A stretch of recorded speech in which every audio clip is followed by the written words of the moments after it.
ஈரான்கிட்ட கடற்படையே கிடையாது, எல்லாத்தையும் நாங்கள் தாக்கி நிர்மூலமாக்கிட்டோம், அவர்களுடைய ஒட்டுமொத்த கடற்படையை வந்து நாங்கள் தண்ணிக்குள்ளே புதைச்சிட்டோம் என்று சொன்னார் அமெரிக்க ஜனாதிபதி டொனால்ட் ட்ரம்ப். நேற்று புதன்கிழமை பின்னேறந்தான் கென்டக்கியில் நடந்த ஒரு பெரிய பேரணியில் கலந்து கொண்டு உரையாற்றியக்குள்ள டொனால்ட் ட்ரம்ப் வந்து இந்த கருத்து சொன்னவர். அது மட்டும் இல்லாமல் இந்த கப்பலை ஓட்டுறாக்கள் செயலர்ஸ் இருக்கிறது தானே, அவைகள் வந்து பயப்படாமல் கப்பல்கள் எடுத்துக்கொண்டு வாங்கோ, இந்த ஹோர்முஸ் நீரிணைக்கு வாங்கோ, ஒரு பிரச்சனையுமே இல்லை, பயப்படாதீங்கோ என்று சொன்னதும் அமெரிக்க ஜனாதிபதி டொனால்ட் ட்ரம்ப் தான். அவர் சொன்னதுக்காகத்தான் இன்றைக்கு காலமே பெரிய ஒரு பதிலடி ஒன்றை ஈரான் கொடுத்திருக்கிறதோ என்ற ஒரு சந்தேகம் வருது. ஏனென்று சொன்னால் இன்றைக்கு காலமே 3 முக்கியமான கப்பல்களை தாக்கி இருக்கிறது ஈரான். அதில் வந்து ஒரு கப்பல் வந்து முற்று முழுதாக எரிந்து கிட்டத்தட்ட அந்த கப்பலின் கதையே முடிஞ்சுது. எனவே இப்படியான ஒரு அதிரடி தாக்குதலை இன்று வியாழக்கிழமை காலை ஈரான் நடத்தி இருக்கிறது. இந்த தாக்குதலினுடைய முழுமையான விவரங்களையும் யுத்த களத்திலிருந்து கிடைக்கப்பட்ட இன்னும் பல செய்திகளையும் தொகுத்து இந்த காணொலியில் பார்க்க போகின்றோம்.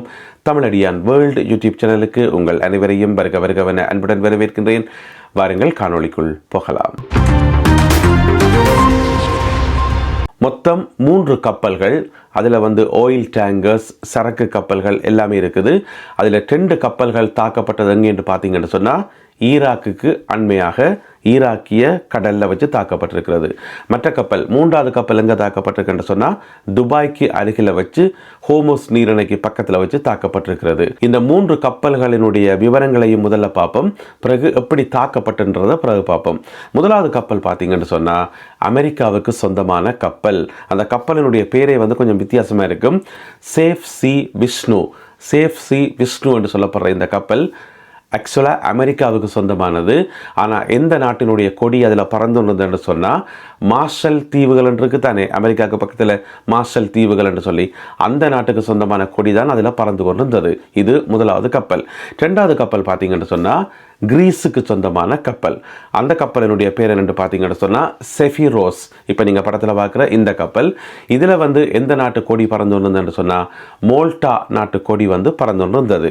3வது கப்பல் பார்த்தீங்கன்னு சொன்னால் சைனாவுக்கு சொந்தமான கப்பல்.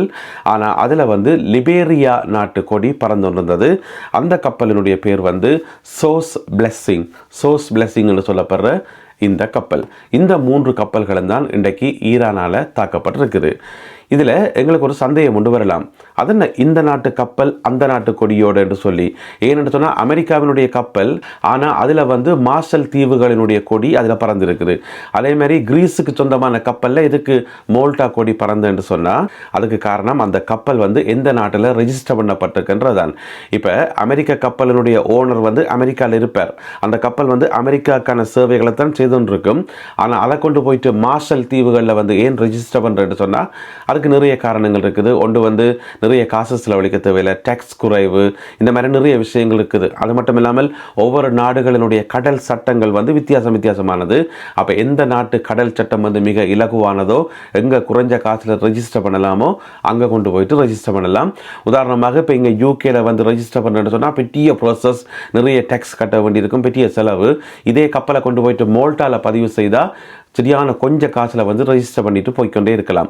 அதனால தான் ஒரு நாட்டு கப்பல் வேறு நாட்டு கொடியோட போகிறதுக்கான காரணம். சரி, இன்றைக்கு காலமே இந்த 3 கப்பல்களும் எப்படி தாக்கப்பட்டது, ஈரான் என்ன விதமான தந்திரத்தை பயன்படுத்தி இந்த தாக்குதல்களை மேற்கொண்டு என்று சொன்னால் கடல் ட்ரோன்கள் என்று சொல்லப்படுகிறது. கடல் ட்ரோன்கள், அதாவது வானத்தில் பறந்து வந்து ட்ரோன் தாக்குற மாதிரி இது கடலில் சீறி கொண்டு போகிற ட்ரோன். பயங்கர வேகமாக செல்லக்கூடிய ஒரு படகு எடுத்து அந்த படகு ஃபுல்லாக வெடிமருந்தெல்லாம் நிரப்பி போட்டு வெடிமருந்து ஏற்றிய படகு, அதை வந்து ரிமோட் கண்ட்ரோலால் வந்து ஆப்ரேட் பண்ணுறது. அதில் யாருமே இருக்க மாட்டார்கள், ஆட்கள் யாருமே இருக்க மாட்டோம், ரிமோட் கண்ட்ரோலால் ஆப்ரேட் பண்ணுறது. எந்த கப்பலை போய் தாக்கணுமோ அந்த கப்பலை நோக்கி மின்னல் வேகத்தில் பறந்து போய் தாக்கக்கூடிய என்று சொல்லி. எனவே இந்த கப்பலை இலக்கு வச்சு இப்போ அமெரிக்காவோ இஸ்ரேலோ தாக்கினா அந்த வெடிமருந்து வெடிச்சு சிதறுமே தவிர அதில் யாருமே உயிரிழக்க மாட்டார்கள், ஏனென்றால் அதில் ஆட்களே கிடையாது. எனவே இப்படியான கப்பல்களை பயன்படுத்தி, அதாவது சி ட்ரோன்ஸ் என்று சொல்றது தற்கொலை படகுகள், இப்படியான படகுகளை பயன்படுத்தி தான் இந்த தாக்குதல் மேற்கொள்ளப்பட்டதாக சொல்லப்படுகிறது. இது மாதிரி ஈரானிடம் பல்லாயிரக்கணக்கான படகுகள் வெடிமருந்தெல்லாம் ஏற்றப்பட்டு ரெடியாக இருக்குது. அதனால தான் ஈரான் சொல்லியிருக்குது, ஹோர்முஸ் நீரிணையை தாண்டி எங்களுக்கு தெரியாமல் எந்த ஒரு கப்பலும் போகக்கூடாது, எங்கள்கிட்ட கேட்காமல் எங்களுடைய அனுமதி இல்லாமல் யாரும் அதில் போக முடியாது, 1 லிட்டர் பெட்ரோல் கூட போகிறதுக்கு அனுமதிக்க மாட்டோம் என்று சொல்லி ஈரான் சொன்னதுக்கான காரணம் இதுதான். அப்போ நேற்று பின்னேரம் டொனால்ட் ட்ரம்ப் அவர்கள் என்ன சொன்னவர், ஈரான்கிட்ட வந்து கடற்படையே கிடையாது என்று சொல்லி, இல்லை எங்கள்கிட்ட கடற்படையும் இருக்குது, எங்கள்கிட்ட இப்படியான நவீன படகுகளும் இருக்கின்றதை இன்றைக்கு ஈரான் வந்து நிரூபித்திருக்கிறது. எனவே இந்த 3 கப்பல்கள் தாக்கப்பட்டு அதில் ஒரு கப்பல் வந்து அந்த கப்பலில் ஒரு ஆள் உயிரிழந்திருக்கிறார். அந்த கப்பல் வந்து பெரிய நெருப்பு பிடிச்சி எரிஞ்சு அதோடைய வானத்தை நோக்கி பெரிய புகமண்டலம் எழுந்ததை வந்து நாங்கள் வீடியோ காட்சிகளை வந்து பார்க்கக்கூடிய மாதிரி இருந்தது. எனவே அந்த கப்பல் கிட்டத்தட்ட கப்பலில் கதை முடிஞ்சுது. மற்ற 2 கப்பல்களும் வந்து சேதங்களோட வந்து தப்பிட்டுது. இந்த இப்போ நீங்கள் பார்க்குற படம் வந்து அந்த தாக்குதல் நடந்த பிறகு எடுத்த படம். எனவே சேதங்களுடன் மற்ற கப்பல்கள் வந்து தப்பி இருக்குது. இப்போ பிரச்சனை என்னென்னு சொன்னால், ஹோர்முஸ் நீரிணை இன்றைக்கு 13வது நாளாகவும் மூடப்பட்டிருக்கிறது என்றதான்.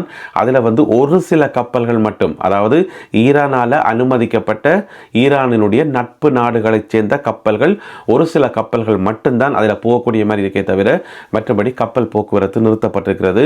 ஏற்கனவே வந்து இந்த 3 கப்பல்களும் தாக்கப்பட்ட பிறகு சர்வதேச சந்தையில் வந்து மசகு எண்ணெயினுடைய விலை வந்து ஒரு பெரலுக்கு $100 அதிகரித்திருக்கிறது. இப்போ 2 நாளைக்கு முதல் தான் $119 அதிகரித்து பெரிய பிரச்சனையானது. இப்போ திரும்பவும் $100 வந்திருக்கிறது. சாதாரணமாக பார்த்தீங்கன்னு சொன்னால் $70 இருக்கணும். 70 இருந்து ஒரு $75 இருந்தால் ஒரு பிரச்சனையுமே இல்லை, அதுதான் நார்மல் ப்ரைஸ். ஆனால் இப்போ வந்து $100 வந்திருக்குது. அது அடுத்த நெருக்கடியை உருவாக்கி இருக்கிறது. ஈரான் சர்வதேசத்துக்கு ஒரு எச்சரிக்கையை விடுத்திருக்கிறது, $200 வரைக்கும் போகும், அது வரைக்கும் எங்களுடைய தாக்குதல் தொடரும் என்று சொல்லி ஈரான் எச்சரிக்கை செய்திருக்கிறது. $200 வரைக்கும் எரிபொருள் உயர்ந்தால் அது உலக பொருளாதார நெருக்கடி ஏற்கனவே ஆரம்பிச்சிட்டது. உலக பொருளாதார நெருக்கடியினுடைய ஒரு உச்சமாக இருக்கும் என்றதில் எந்த விதமான சந்தேகமும் இல்லை. ஈரான் மீதான தாக்குதலை ஆரம்பித்த முதல் ஒரு வாரத்தில் அமெரிக்கா செலவிட்ட பணம் எவ்வளவு? இது சம்பந்தமாக அமெரிக்காவினுடைய இராணுவ தலைமையகம் பென்டகன், அமெரிக்காவினுடைய பாராளுமன்றம் இருக்குத்தானே காங்கிரஸ், அதுக்கு வந்து ஒரு அறிக்கை ஒன்றை கொடுத்திருக்கிறார்கள். ஏன்னு சொன்னால் கிழமை அறிக்கை கொடுக்கத்தானே வேணும் பாராளுமன்றத்துக்கு என்ன நடக்குன்னு சொல்லி. அப்போ பென்டகன் கொடுத்த அந்த அறிக்கையில் பெரிய ஒரு அதிர்ச்சியான தகவல் ஒன்று காத்திருக்குது. என்னென்னு சொன்னால் முதல் ஒரு கிழமையில் முதல் 7 நாளில் வந்து $11.3 பில்லியன் அமெரிக்க டாலர்ஸ் வந்து அமெரிக்காவால் செலவழிக்கப்பட்டிருக்கிறது ஈரானை தாக்குறதுக்கு. ஏன்னு சொன்னால் அமெரிக்காவால் பாவிக்கப்படுற ஒவ்வொரு குண்டுகளும் வந்து மிகவும் பெறுமதி வாய்ந்தவை, அதோட விமானங்கள் எல்லாமே வந்து எக்ஸ்பென்சிவ் தானே. எனவே இவ்வளவு தொகையை வந்து செலவழித்திருக்கிறார்கள். இதை வந்து இலங்கை ரூபாயிலையும் இந்திய ரூபாயிலையும் வந்து சும்மா கன்வெர்ட் பண்ணி பார்த்தேன். இலங்கை ரூபாயில் பார்த்தீங்கன்னு சொன்னால் 3.5 லட்சம் கோடி ரூபாய், அன்னளவாக 3.5 லட்சம் கோடி ரூபாய் வருது. இந்திய ரூபீஸில் வந்து பார்த்தீங்கன்னு சொன்னால் 1.4 லட்சம் கோடி ரூபாய் வருது. 1.4 லட்சம் கோடி ரூபாய் இவ்வளோ காசை செலவழிச்சிருக்கிறது அமெரிக்கா முதல் ஒரு வாரத்தில். இப்படியே ஒரு மாதத்துக்கு செலவழித்தா அமெரிக்காவினுடைய பொருளாதாரம் நிச்சயமாக ஆட்டங்காணும்.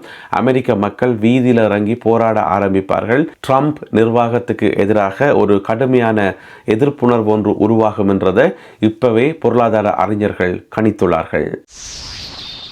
யுத்தம் ஆரம்பித்து 13வது நாளாகிய இன்று காலையிலிருந்து தாங்கள் மிக கடுமையான தாக்குதலை ஈரானுக்கு எதிராக தொடுத்து கொண்டிருப்பதாக இஸ்ரேலிய இராணுவம் கூறுகிறது. இன்றைய காலையிலிருந்து பரந்த அளவிலான தாக்குதல்கள் பல்வேறு இலக்குகளை மையமாக வைத்து நடத்தப்படுவதாக, கடந்த ஒரு 2-3 நாட்களில் நடத்தப்பட்ட தாக்குதல்களில் வந்து ஈரானில் இருக்கக்கூடிய மிக முக்கியமான ஒரு அணு உற்பத்தி மையம் ஒன்றையும் அணுகுண்டு உற்பத்தி மையம் ஒன்றையும் தாங்கள் தாக்கியிருப்பதாகவும் அவற்றினுடைய விவரங்கள் இப்போதான் வெளியே வர ஆரம்பித்திருப்பதாகவும் சொல்லியிருக்கிறார்கள். எனவே அது சம்பந்தமாக மேலதிக விவரங்கள் மிக விரைவில் வெளியிடப்படும் என்று சொல்லி இஸ்ரேலிய தரப்பில் சொல்லப்படுகிறது.